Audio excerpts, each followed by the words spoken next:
This is something that, I think that a lot of people, even newer coaches, really struggle with is how do I, like, what do I do? What do I post? What do I put out there for the world to see? Not only that, but like, how do I attract people to me? How do I find the right people? Because when we first get started, we think like, well, everybody's the right person, right? We cast this super wide net. But by being very, very, very general, what we do is we actually end up excluding so many people because it doesn't feel like a good fit. Where if you kind of like already narrow-mindedly identified exactly who you're trying to attract and who you want to talk to, who you do and who you do not want to work with, then when you're making your videos, when you're creating your content, you can have that specific person in mind and literally speak directly to that person. So the more, usually when it comes to storytelling, when it comes to posting, when it comes to content creation, the more personal you can be, the better. The more stories you can use about yourself, your life, or the lives of other people that you know, or anything, the more stories, the better. I'm sure you've heard it said before that facts tell and stories sell. It is so true. Like, stories are what really make an impact. People won't necessarily remember how many grams of protein are in Shakeology, but they will remember the story that you told them about your dad who started on Shakeology and he was able to reverse his pre-diabetes, which, by the way, was my dad. He refused to drink Shakeology for years. And then he's like, okay, his doctor was like, I'm putting you on medication. And he said, okay, fine. I'll do it. 2 months later, totally under control. He's never had to deal with that again. So it's just, all of those things, those are the things that truly make an impact.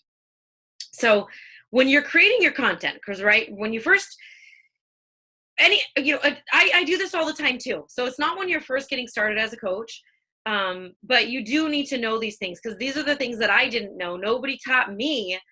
So I want you guys to know because many of us are still kind of in the beginning journey of our coaching businesses. And no one taught me how to create my content. No one told me that, when you're posting on whatever platform, I always use Facebook because that is my jam. I love it. That's my number one. My number two is YouTube. Right now, I'm really focusing on growing my YouTube channel and my videos there. But when you're creating that content, you need to know like the rules, right? The rules.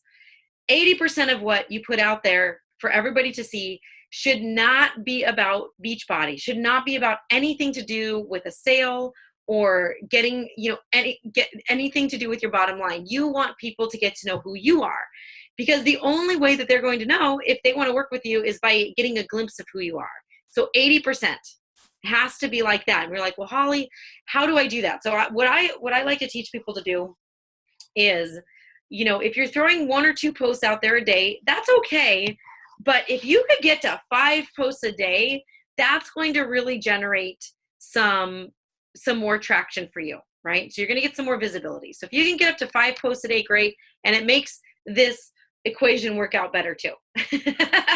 So think about it like this: 5 posts a day, 20% would be one of the 5, right? So if you're doing the math, only 20% would be one of the 5. So if you take 5 things and you just narrow yourself down to 5 topics. One of them can be about Beachbody, right? So maybe about your challenge group, maybe about the business opportunity, your workout, all that stuff. 5 things. These 5 things represent who you are. Only one of them is Beachbody. So that means the other 4, what are those things? What are those things that you're going to share about yourself? So it could be, of course, maybe every single day I like to share my favorite verse from the Bible. Okay, great. Then you can share about that, so that's another thing. You always post about your dog because your dog is hilarious and your dog does all these crazy things. Great. So that's another topic that you have. Maybe you're an avid coffee drinker and you're always talking about like which latte is the best, whatever, right? What are your 5 things? Family is usually a big one for a lot of people, right? So picture of their kids, that type of thing.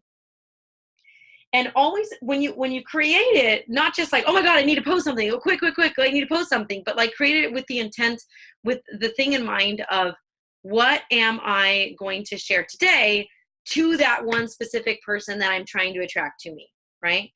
So maybe you are personally on a weight loss journey. That needs to be one of your 5, right? So maybe Beachbody is one, but if you specifically, you post about like, okay, this is what I did today. This is where I failed, but always have the upswing, guys, right? Because people don't want to be, they don't want to feel like they're your therapist. They want to feel like they're getting to know who you are. But if you're going to be somebody that's going to drain them because you're always complaining or venting or whatever, just keep that in mind, right? So we put our best foot forward. And even when we do share our struggles, we share the upswing after. Like, okay, this has been a day from HELL. Look at all these things have happened. I can't believe my life right now, but hey, you know what? Tomorrow's a new day. I know that it can't possibly get any worse, and that's the good news about today. So, whoo, thanks for listening. I feel better already. You know what I mean? Like, you have the positive upswing on the other side. So just take like a minute or two to think about like, what are my 5? And they can be general enough, like family. You're like, well, maybe I have too many. Well then, okay, maybe family includes your dog in there, right? But just 5 things that you really like to talk about, 5 things that define you. Maybe you're a crafty person. Maybe you love organization. Jill, I know you're a teacher, so maybe you're talking about like back to school stuff. And it doesn't have to define you forever, but it's going to help people to see a really big scope of who you are as a person. Here's the deal. Unless you're willing to spend a lot of money on Facebook ads, then your page reach on your page is going to be very, very small. I still post to both because I have a page and I'm still trying to build my page. And so when I do run an ad, I want people to see it, etc. So unless you have close to 5,000 friends, I tell people, or unless you're willing to start dabbling in Facebook ads, I'm like, you don't have to build a page yet until you're getting close to your max on your profile, and or unless you're ready to start, running ads. So with profile, I go 80% personal, 20% like weight loss or business. I keep it really light on my profile page. On my page, my business page, I go like 80% like motivation, weight loss, small business tips, and then 20% Beachbody. Like I just talked straight up about Beachbody, So it's not perfect balance. That's the goal, is to eventually get to that, to where literally like every day there's 5 posts and one of those has to do with Beachbody.